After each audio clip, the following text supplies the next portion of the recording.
are you feeling sort of heading into this fight? Another big, I mean, you're used to this by now, but like another big event in London. Glad to be back. Yeah, I am excited. It's been like 4 or 5 fights ago since I've been in London, so yeah, it's good to be back here. I've got good memories here. Feel pretty relaxed, quite calm to be honest. Yeah, I mean, obviously Diakiese's a big name and probably one that as soon as he signed, everyone wanted. When he signed, was that a name that you said, okay, I'd quite like to welcome over? Yeah, I mean, like, I'm always after big fights and I'm always looking to move up the ladder, and if he's coming across bringing a lot of hype and excitement, then I'm happy to face that challenge, you know, to push me further up the ladder. Have your paths ever crossed? I mean, like, you always hear stories about whether it's sparring or something, maybe teammates have fought or something, but has he ever, you know, cross paths with you? Early on, we were nearly about to fight back on Bama days, but I think he went on to the UFC. So, so our paths nearly crossed then. I've seen him many times at many shows regionally and stuff. Actually seen him like probably about a month before our fight was announced and shook his hand and said, how you doing and stuff. So, you know, there's no animosity there. So I've been very aware of him and his career though. I've watched him grow over the years and no doubt he has me. Yeah, I mean, sometimes, especially when you get like 2 young prospects keen to make a name, they'll do all the additional stuff in these things, and on the camera they'll talk trash or whatever. Are you just way past that? You're way too experienced to get involved in that kind of thing, and probably Marc as well. I don't know. You never know which Marc's going to come. He might be quite exciting and do that, or he might be quite respectful and humble. Like as I said, we seen each other weeks ago and shook hands. So, I mean, yeah, I'm a bit too long in the tooth for that. I don't get into all them antics. I don't need to have like animosity towards my opponent to be able to go in there and fight them. So, yeah, I don't really get up to that lot. Yeah, and talking about sort of up and coming fighters, the PFL and obviously now merged have done a great job in giving a platform to these young fighters. Do you feel like it's kind of your job as an experienced sort of, you know, veteran in the game to just keep them in line and say it might be your time in the future, but at the moment it's still time for us guys? Oh yeah, 100%, mate. I'm ready to put a stop to any of those that want to try and jump me in the queue for sure. You know,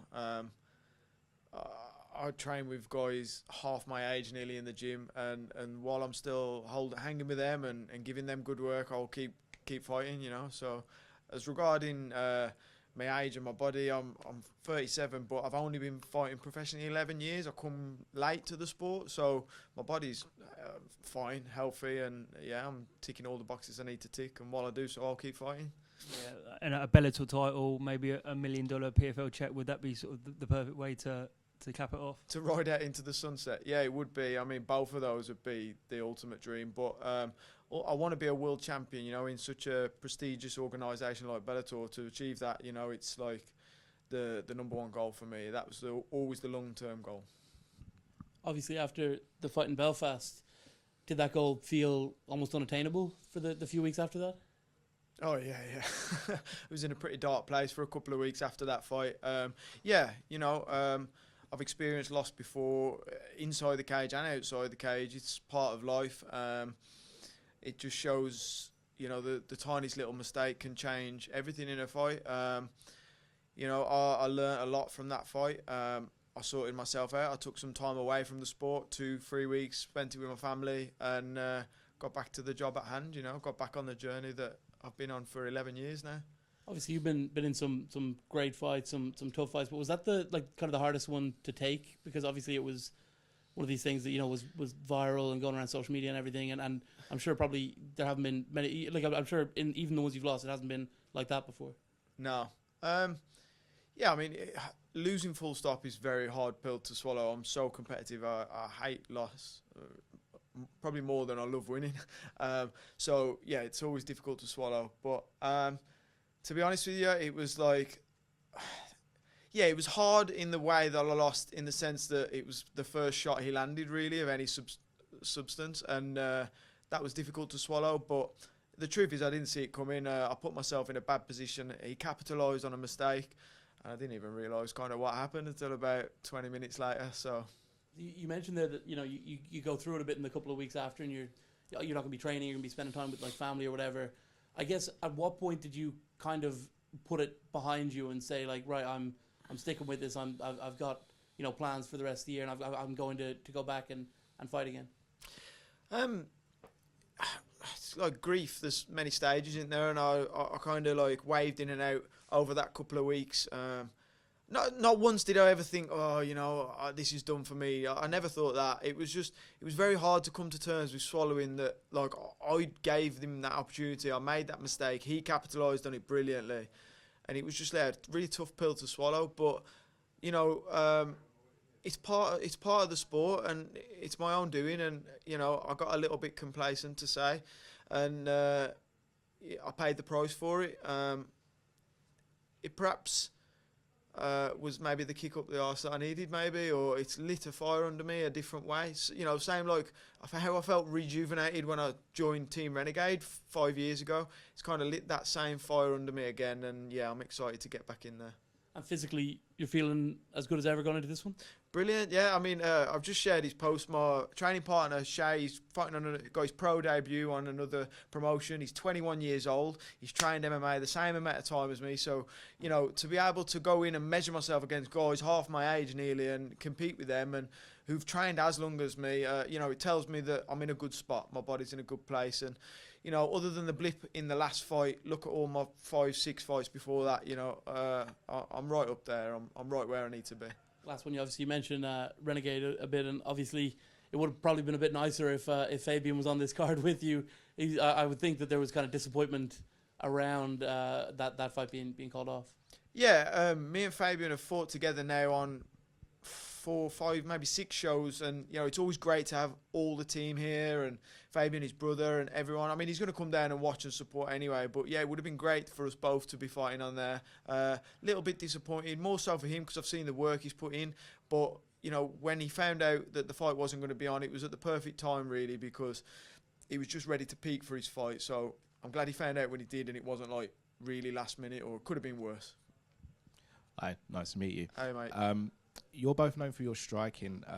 Where do you rank Marc in terms of the level of striking from all the opposition you faced already? A good question. I would say he's up there with one of the most elite strikers I've fought. Technically, he's a very flamboyant, explosive striker. So he brings that excitement factor that I also bring to fight. But yeah, I rate him very highly. I've took him very seriously, and I've trained extremely hard for him, but I feel super prepared. Now, 2 high-level strikers, automatically the crowd are expecting a banger of a fight.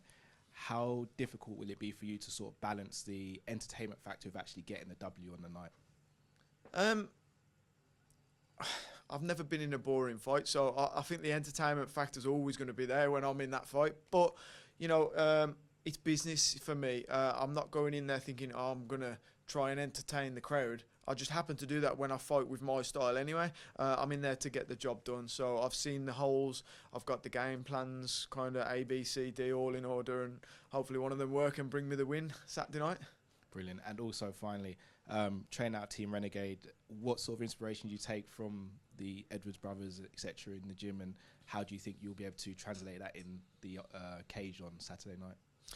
I think I've portrayed it already in my growth since moving there. I've been there for 4, 5 years, and the way I've leveled up and developed is crazy over that time.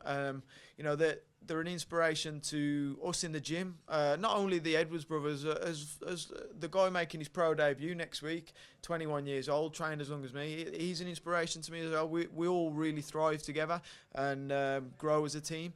But the Edwards brothers in particular is very good for Birmingham. With their upbringing, what they've been through, their trials and tribulations. He says it himself. He's come from the trenches. He really did, and now he's like a superstar. And I know him very well. I've known him a long time, and nobody deserves it more than him. So. Hi Tim. Obviously you're training at Renegade, known for its top-level strikers, but also some of the fights have great kind of takedown defense as well. Do you see kind of your striking game gone to the next level? I know you're known for karate, but being a part of Renegade, what do you think's kind of developed your style the most? Probably one of the biggest assets I've gained from Renegade is my overall awareness of MMA. You know, I'm not just coming in now as a striker. You know, I understand MMA, I understand the game, and some of my our anti-grappling system's brilliant. Like Leon showcased it at the highest level. Fabian has too. You know, I definitely have seen that level up in my own skill set. So yeah, like I look for the striking. You know, I've had various striking coaches over the years, and I just feel that that's gone from strength to strength ever since, you know, started the sport. Amazing. And obviously we don't want to speak too soon, but can you give us a prediction potentially for the fight? Yeah, I mean, listen, I respect Marc totally. I think he's a brilliant. I know I've got my hands full Saturday night, but I see me getting my hand raised, and I believe I could be the first one to stop him. I don't think it'd be early on. I think, like, it's when I say stop him, I mean by strikes or by a knockout. I believe he's never been knocked out. So, yeah, I think like it'll be later on in the fight. I know it's not going to be no easy task. We know some great fights, so good luck on Saturday. Thank you. So obviously, Tim, last time we saw you out in London, it was an absolute war barn burner with Alfie Davis. How are you looking to top that this weekend? To get the win and not a draw.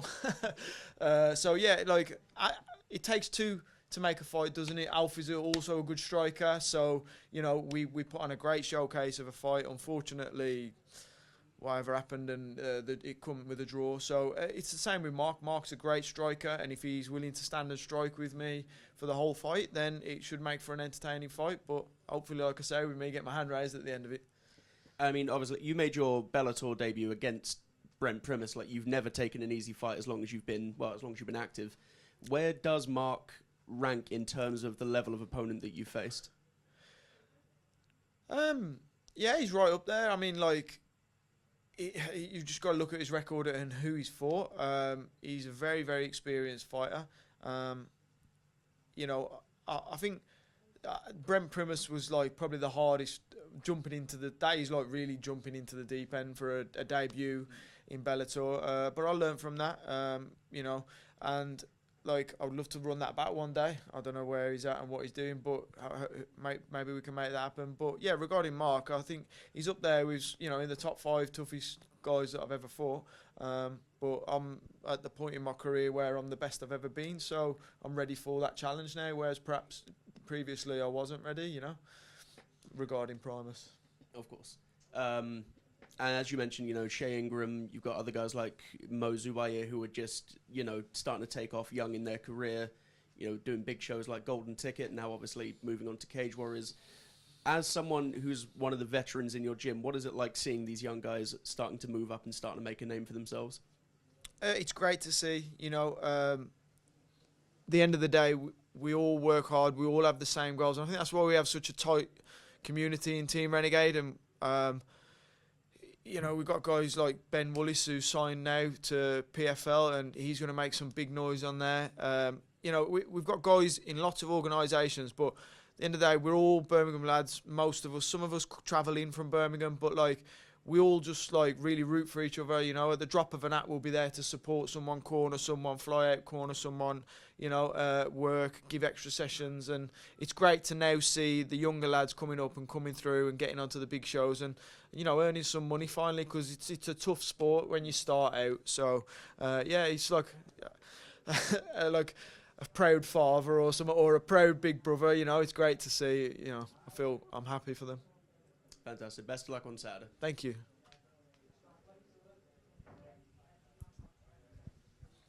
All right, one question on the Zoom. Let's go to Mike Pendleton. Tim, you've kind of been asked about this already, kind of spoke on it, but do you believe, you said you're not going to let anyone else jump you in the queue, so do you believe not just the win, but the way in which you win will make a statement for your title contention? Yeah, I believe so. Like, I think I've said this in I said this in our last interview. You know, if I'd have beat Manuel Souza, it would have put me one step forward in the queue towards that title shot. You know, I was expecting to have a couple of fights to get back into that kind of position, but I think this level opponent that Bellator have blessed me with in Marc Diakiese, an ecstatic win against him Saturday night, I kind of jump the queue and it puts me right up there in the top 5. You know, I want a title contender fight minimum after this. But, you know, I'm not looking past Marc. I know I've got a big task at hand Saturday night first and foremost.